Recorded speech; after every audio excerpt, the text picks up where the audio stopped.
સરહદી વિસ્તાર એવા રાધનપુર ખાતે માર્કેટયાર્ડમાં આવતા ખેડૂતોને કોઈપણ જાતની તકલીફ ન પડે તે માટે માર્કેટયાર્ડ ખાતે રૂપિયા 1.25 કરોડના ખર્ચે ઓફિસ બિલ્ડિંગ તેમજ 7,91,000ના ખર્ચે ખેડૂત આરામ ગૃહ તેમજ ખેડૂતોના મહામૂલો મોલ પલળે નહીં તે માટે રૂપિયા 1.62 લાખ ખર્ચ ઓપ્શન શેડનું તેમજ બેન્કિંગ વ્યવહારો માટે ખેડૂતોને અન્ય જગ્યાએ જવું ન પડે તે માટે રાધનપુર માર્કેટયાર્ડમાં જ બનાસ બેંકની નવી શાખાનું ઉદ્ઘાટન વિધાનસભાના અધ્યક્ષ શંકર ચૌધરી અને કેબિનેટ મંત્રી જીતુ વાઘાણીના હસ્તે આજે રાધનપુર એપીએમસી ખાતે કરવામાં આવ્યું હતું। આ પ્રસંગે વિધાનસભાના અધ્યક્ષ શંકર ચૌધરીએ જણાવ્યું હતું કે ખેડૂતોના હિતમાં કેન્દ્ર અને રાજ્ય સરકાર કામ કર્યું છે, સાથે જ સહકાર ક્ષેત્રે પણ સરકાર ખેડૂતોલક્ષી કામ કરી રહી છે।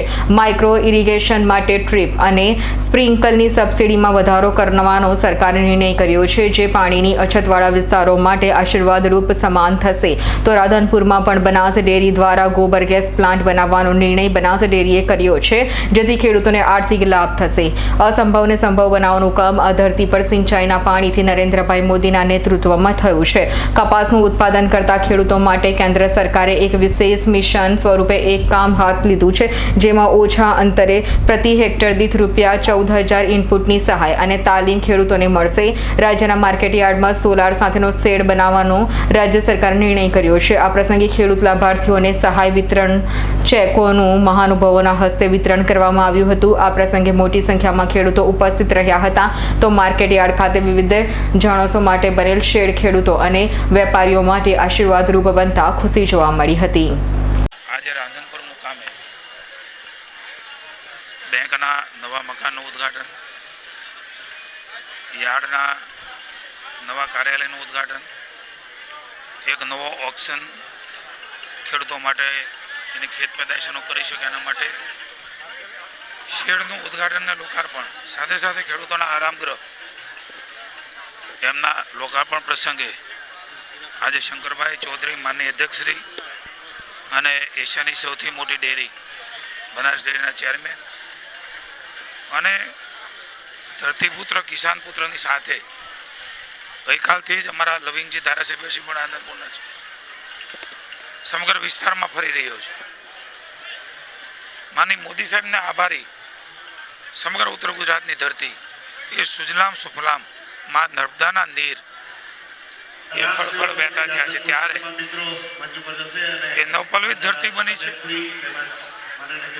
અહીંયા અલગ અલગ પ્રકારે બાગાયત ક્ષેત્ર હોય, અલગ ખેત પેદાશ હોય, આંબા અને ખારકનું પણ ખૂબ મોટા પ્રમાણમાં વાવેતર અહીંના ખેડૂતો એ કરી રહ્યા છે। રાજ્ય સરકારનો લાભ પણ મળી રહ્યો છે। માની ભૂપેન્દ્રભાઈના નેતૃત્વની અંદર અમારા વિભાગ દ્વારા પણ અનેકવિધ યોજનાઓ સહકારી ક્ષેત્રની, કૃષિ વિભાગની, પશુપાલનની, આ બધાનો લાભ એ ખેડૂતને મળે એમના માટે પણ વ્યવસ્થા સરકારે કરી છે। ખાસ કરીને ફેન્સિંગમાં 2 હેક્ટરની બદલે 1 હેક્ટરની મર્યાદા, 200 રૂપિયાના બદલે 300 રૂપિયા રનિંગ મીટરે। પોતાની વાડીની અંદર કોઈ શેડ બનાવવો હોય તો 300 ફૂટમાં 1 લાખ મળતા હતા, હવે 600 ફૂટમાં 2 લાખ મળશે। સ્પ્રિંકલર માટે, ડીપ ઇરિગેશન માટે તમામ પ્રકારે અલગ અલગ સુવિધાનો લાભ અલગ અલગ વિભાગોનો મળી રહ્યો છે। ત્યારે મને આનંદ છે કે પ્રાકૃતિક ખેતી તરફ પણ માની મોદી સાહેબ, માની ભૂપેન્દ્રભાઈ મુખ્યમંત્રી શ્રી અને મહામહિમ રાજ્યપાલ આદરણીય શંકરભાઈ સમગ્ર પ્રાકૃતિક ખેતી એ પોતાની વાડીમાં કરી રહ્યા છે। વાડીમાં ખાટલામાં અમે બંને ઉપર આકાશને નીચે ધરતી એ મારે અભિનંદન આપવા પડે રાજ્ય સરકાર, માન્ય મુખ્યમંત્રી શ્રી ભૂપેન્દ્રભાઈ પટેલ અને માન્ય મંત્રી શ્રી કૃષિ મંત્રી જીતુભાઈ વાઘાણીજીને બંનેને કે એમણે માઇક્રો ઇરિગેશન માટે સબસિડીની અંદર ડ્રીપ અને સ્પ્રિંકલરમાં ખૂબ મોટો વધારો કરવાનો નિર્ણય કર્યો। ખાસ કરીને જ્યાં પાણીની અછત છે એ વિસ્તાર માટે આશીર્વાદરૂપ સાબિત થશે। અને બીજું, જમીનનો ક્ષાર જે ઉપર આવે છે ઇરિગેશનને કારણે એ પણ આ ડ્રીપના કારણે કરીને બહુ સારું થશે। ખર્ચમાં પણ, નિંદામણ જેવા ખર્ચમાં પણ ઘટાડો થશે અને આ કામ એક અભિનંદનીય કામ છે, ખેડૂતો માટે ખૂબ ઉપયોગી કામ છે।